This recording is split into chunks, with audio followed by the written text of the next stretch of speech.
Good evening students, welcome to the Vidyapeeth IIT academy.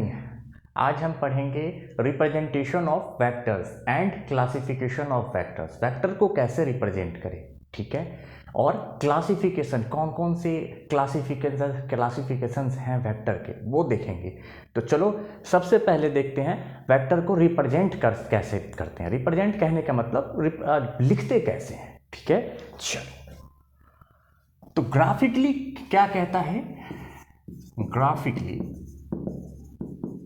ठीक है, a vector is represented by A line segment drawn from A point called point of application of the vectors. क्या है sir, देखो कहता है a vector is represented by A line segment. Vector को कैसे represent करते हैं, लाइन सेगमेंट से, ठीक है।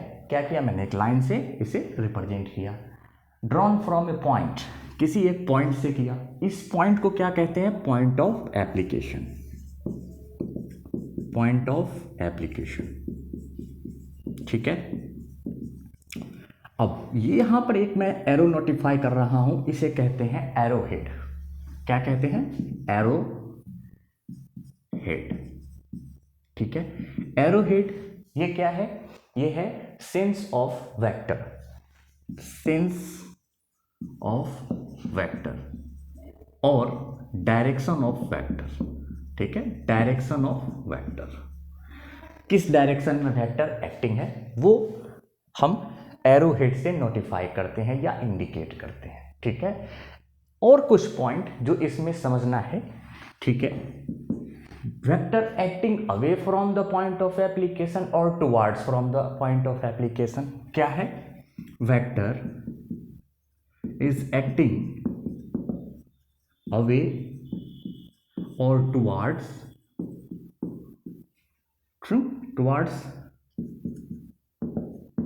the point of application, ठीक है। पॉइंट ऑफ एप्लीकेशन क्या मतलब है सर इसका, अवे मतलब दूर की ओर दौड़ जा रहा है, या टुवर्ड्स पहले उसके पास आ रहा है। देखो कुछ ध्यान से डायग्राम से, ठीक है। ये वेक्टर है हमारा, vector E, point of application क्या कौन सा है, ये है ना, यहां से मैंने रिप्रेजेंट किया है ना।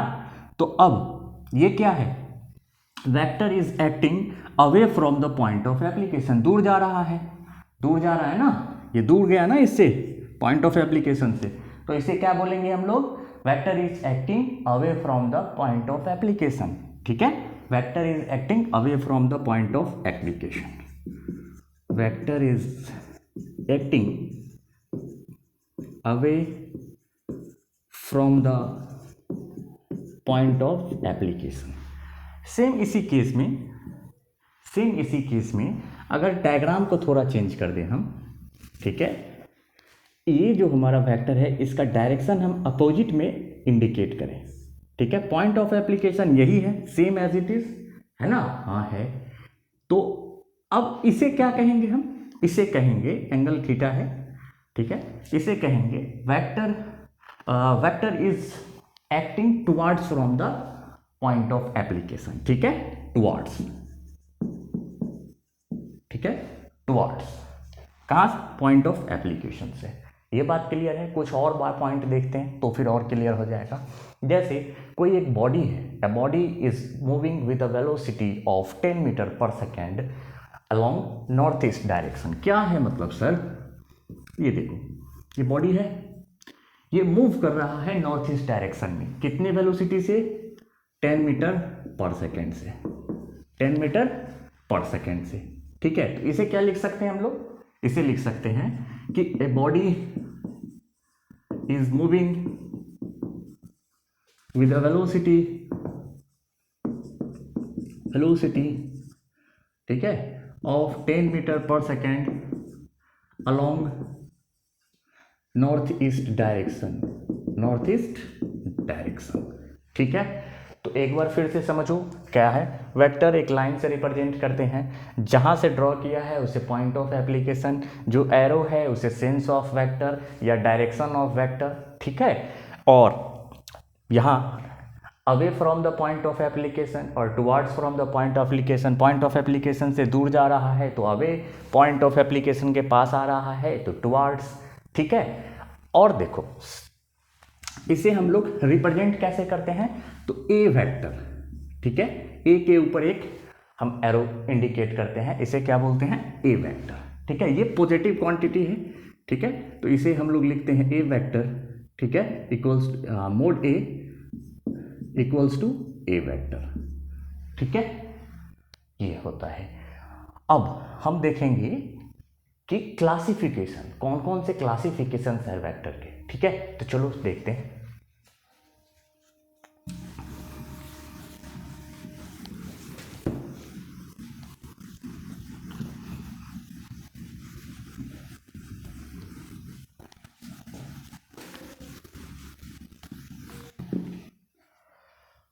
तो क्लासिफिकेशन, ठीक है,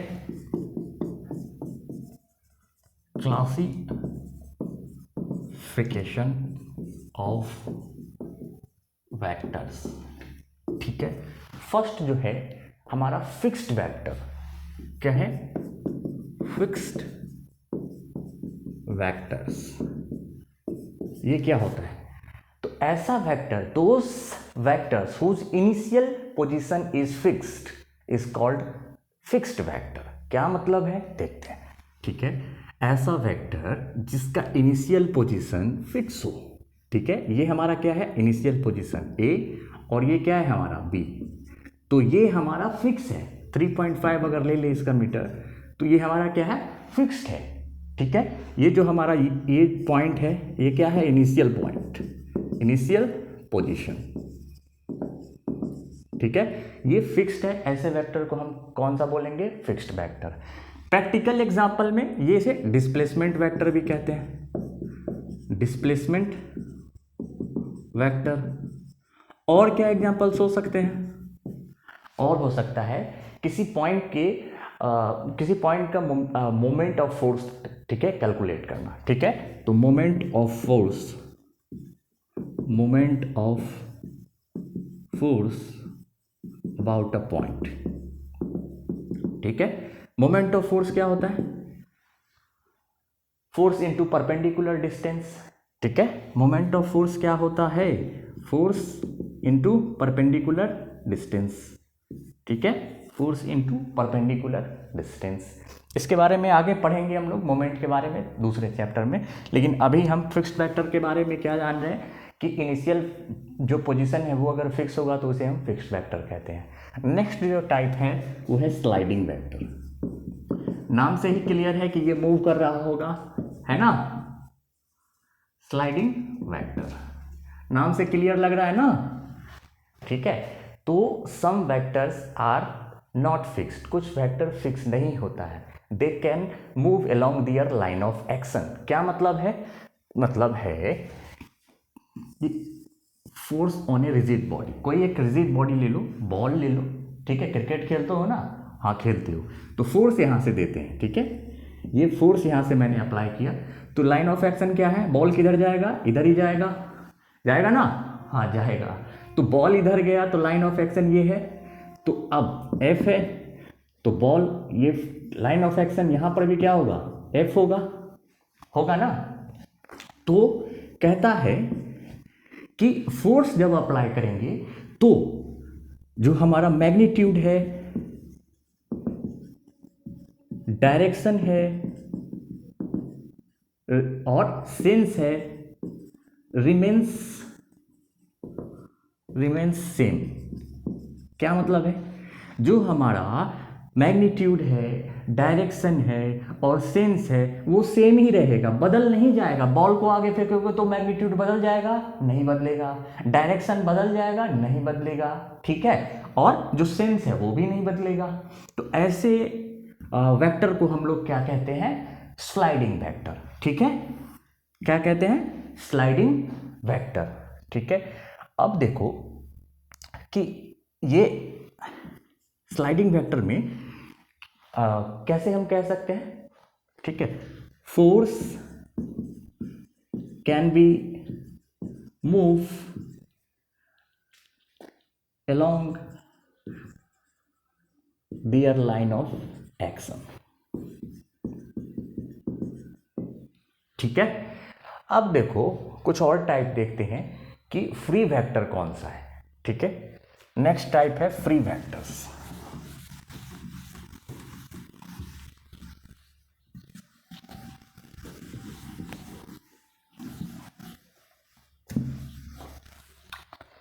कौन सा है? Free vector. फ्री वेक्टर्स, ठीक है, ये कहता है ऐसा vector, a vector whose is neither a point nor a line। ठीक है, क्या कहता है? ऐसा वेक्टर जो ना तो पॉइंट है और ना लाइन है, but they can move anywhere in space. ठीक है, कोऑर्डिनेट। क्या मतलब है? मतलब है कि अगर कोई स्पेस कोऑर्डिनेट लेते हैं, यहाँ एक वेक्टर नोटिफाई करते हैं, तो कह रहा है a vector which is neither a point nor a line, but they can move,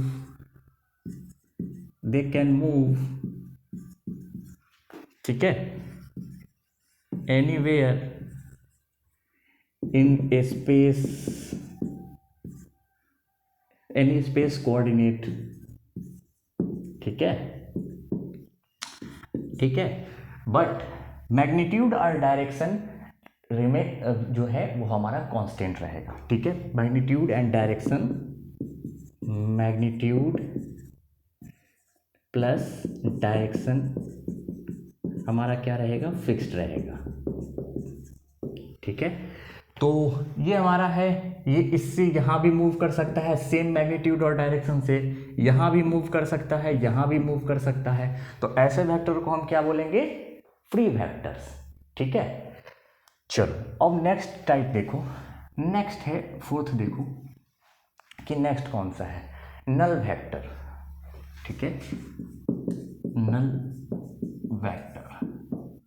ठीक है, तो ऐसा वेक्टर जिसका मैग्नीट्यूड 0 होता है उसे नल वेक्टर कहते हैं। ठीक है, a vector whose magnitude is 0 called null vector. ठीक है, a vector whose magnitude is 0 is called null vector।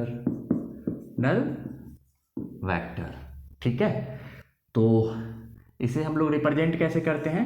0 differentiated bye 0। ठीक है, 0 के ऊपर एक एरो इंडिकेट करके हम इसे रिप्रेजेंट करते हैं। ठीक है, अब देखो पांचवा, नेक्स्ट कौन सा है? Equivalent vector. ठीक है, equality of vector, equality of vector. ठीक है, तो ऐसा वेक्टर, ठीक है, those vector whose magnitude and direction are same, however, ठीक है, point of application is different. क्या मतलब है कि अगर ये ए वेक्टर है और ये बी वेक्टर है, ठीक है, अगर ए वेक्टर है, बी वेक्टर है, दोनों का मैग्नीट्यूड और डायरेक्शन सेम है, तो ऐसे वेक्टर को हम क्या कहेंगे? Equality of vector. नाम से ही क्लियर लिख रहा है, दोनों क्या है? इक्वल है, बराबर है। ठीक है, तो ऐसे वेक्टर को हम क्या कहेंगे?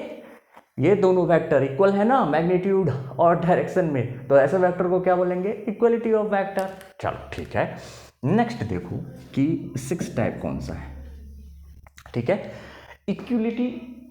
ठीक है, ये हो गया इक्वलिटी। ठीक है, इक्विवेलेंट और इक्विपोलेंट वेक्टर। ये क्या है सर? नाम तो सेम लग रहा है। हाँ, सेम लग रहा है। ठीक है, ये क्या है? सेम। ठीक है, ऐसा वेक्टर सेम इन मैग्नीट्यूड, ठीक है, but same in magnitude and also effect of force ठीक है, सेम इफेक्ट ऑफ फोर्स। इसका क्या मतलब है? ठीक है, इसका मतलब है कि अगर कोई हम एक यहाँ पे फोर्स यहाँ पे अप्लाई कर रहे हैं, यहाँ लोड है, ठीक है, तो अब जो हमारा मैग्नीट्यूड है वो सेम होना चाहिए और जो इफेक्ट ऑफ फोर्स है वो भी सेम होना चाहिए। ठीक है, तो अब अगर इसी कंडीशन में ये वाले में सेम डायग्राम है, ठीक है, ये लोड थोड़ा हटके इस पॉइंट पे आ जाए तो क्या होगा? इस कंडीशन में क्या होगा बोलो? इस कंडीशन में क्या होगा? अगर ये लोड यहां आ जाए तो क्या होगा?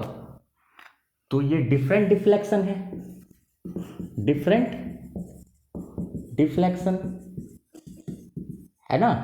तो इस केस को हम बोलेंगे ये इक्विवेलेंट और इक्विपोलेंट वेक्टर नहीं है। ठीक है, क्यों? क्योंकि यहां पर कुछ इफेक्ट ऑफ फोर्स अलग है, ये पॉइंट अगर चेंज करके यहां ले आ रहे हैं तो इफेक्ट ऑफ फोर्स अलग हो जाएगा।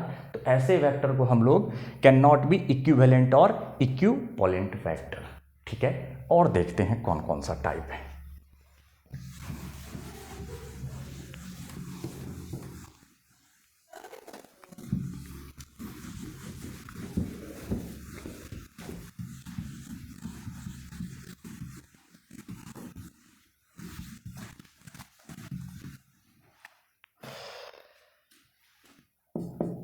नेक्स्ट, यूनिट वेक्टर बहुत इंपॉर्टेंट है।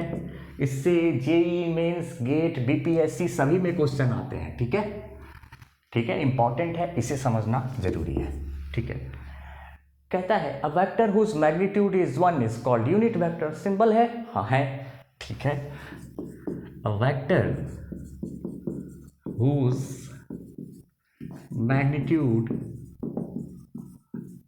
इज 1, ठीक है, और unity is called unit vector. Unit vector क्या मतलब है इसका? क्या मतलब है? मतलब है कि अगर हमारे पास, ठीक है, ये स्पेस कोऑर्डिनेट है, ठीक है, ये हमारा i है, ठीक है, ये j है, ये k है, ठीक है, तो इसमें i equals to 1, j equals to 1 और k इक्वल्स टू 1 होना चाहिए। ठीक है, तो ऐसे वेक्टर को हम क्या बोलते हैं? Unit vector. कुछ और इंपॉर्टेंट पॉइंट है वो देखो। ठीक है, इंपॉर्टेंट पॉइंट क्या है कि एनी वेक्टर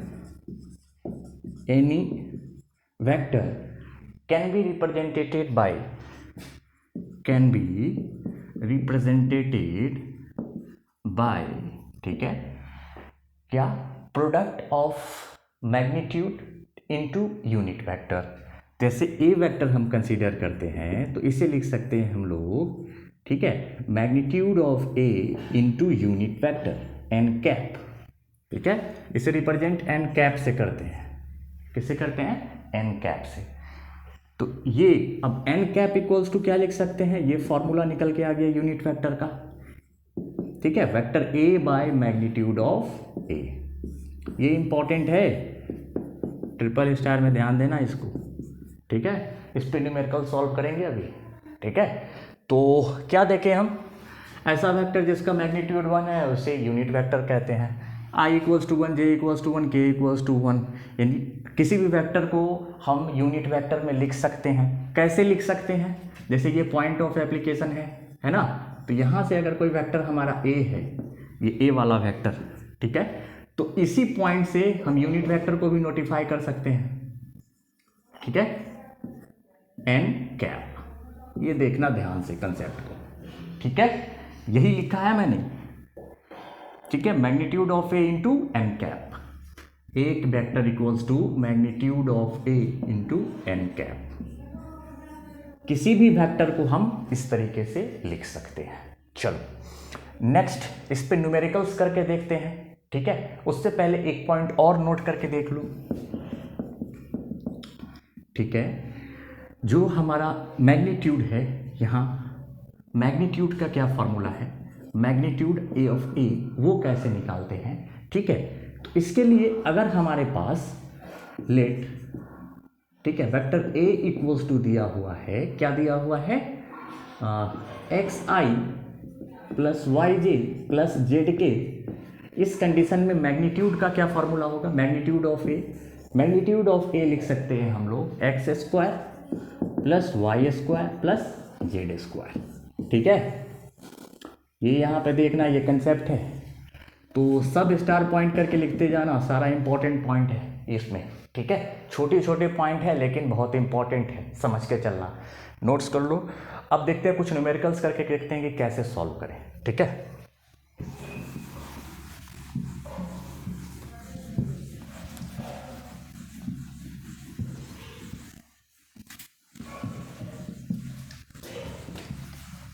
तो क्वेश्चन लेके देखते हैं। अगर हमारे पास, ठीक है, वेक्टर दिया है, वेक्टर ए इक्वल्स टू दिया हुआ है 3i plus 4j plus 5k, ठीक है। अब इसका यूनिट वेक्टर हमसे पूछ रहा है,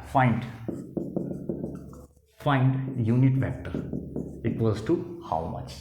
तो यूनिट वेक्टर का फॉर्मूला हमें पता है ना, अभी देखा था हमने। यूनिट वेक्टर का फॉर्मूला क्या है कि vector a by magnitude of a, यही है।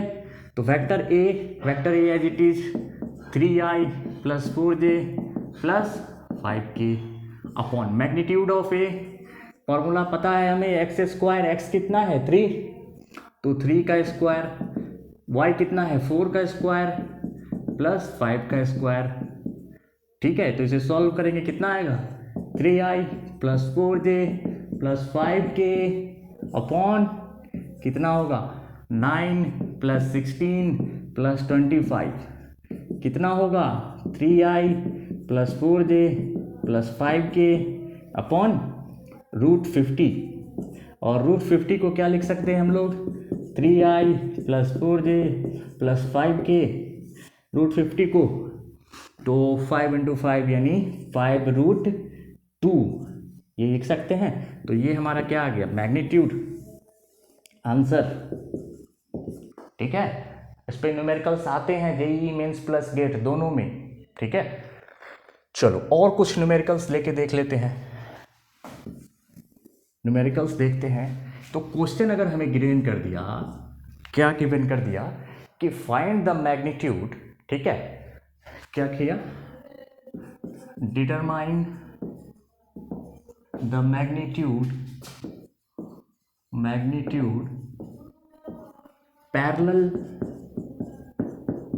Parallel to sum of vectors